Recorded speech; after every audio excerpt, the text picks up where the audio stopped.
Bali, ang lulutuin ko nga pala ngayon ay ampalaya na may itlog. Yung ibang kakilala ko nga ayaw nila kumain dahil hindi nila gusto yung lasa dahil mapait daw.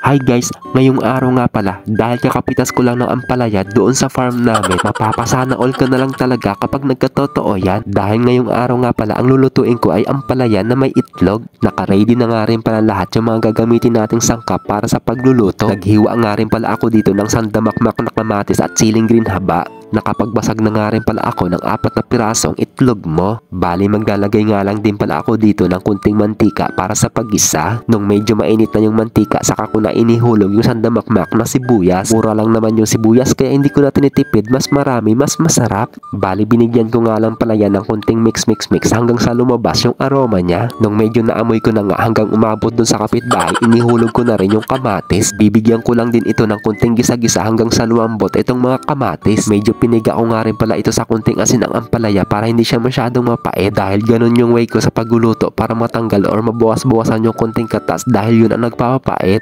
Dahil alam nyo ba kapag kayo kumain na ito ay malaking tulong din ito at maraming benepisyo na ito sa katawan. Isa na doon kapag may diabetes ka at kung gusto mong bumaba yung kolesterol mo at kung gusto mong pumayat. Napanood ko lang din naman yan sa YouTube kung ano yung mga benepisyo kaya alam ko. Pero kung mali nga ako, please comment below na lang. O siya, napunta na nga pala tayo sa benepisyo. Ilalagay ko na nga pala itong siling green haba. Masarap kasi kapag medyo may anghang yung medyo sumisipa. Bali, tinakpan ko nga pala ito kanina para mabilis lumambot yung ampalaya. Kaya naman binuksan ko na para maihalo ko ito ng mabuti. Pagkatapos ko nga mamekos-mekos, saka ko naman ilalagay itong binatil-batil ko na itlog. Bali, 4 na pirasong itlog nga pala yung ginamit ko dito sa ampalaya. Para hindi nga masayang yung nakadikit dito sa baunan ay binandawan ko pa ito ng tubig. Tapos maglalagay na nga rin pala ako dito ng mga pampalasa. Tulad ng asin 1,000 pieces at magic sarap na 500,000 pieces. Pero syempre joke lang yun at hindi ko naman talaga binilang. Maglalagay nga rin pala ako dito ng pamintang durog, yung tipong aatsingin ka. Habang nagbo-voice over nga ako, napapaisip ako kung ano-ano ba yung mga pinagsasabi ko dito. Dahil wala na akong masabi at yan lang yung mga pumapasok sa isipan ko. Mahirap talaga mag-voice over lalo na kapag hindi mo na alam yung susunod mong sasabihin. Kung ano-ano na lang kasi yung pumapasok sa isipan ko, kaya yun na lang yung mga sinasabi ko. Sabi nga ng iba, wag kang maging better sa kapwa mo, tanggapin mo yung katotohanan. Charot! O siya, dahil sa sobrang kadaldalan ko, luto na nga pala itong ampalaya na may itlog. Kaya tara guys, kaon tayo. Ang ibig pong sabihin ng kaon sa Tagalog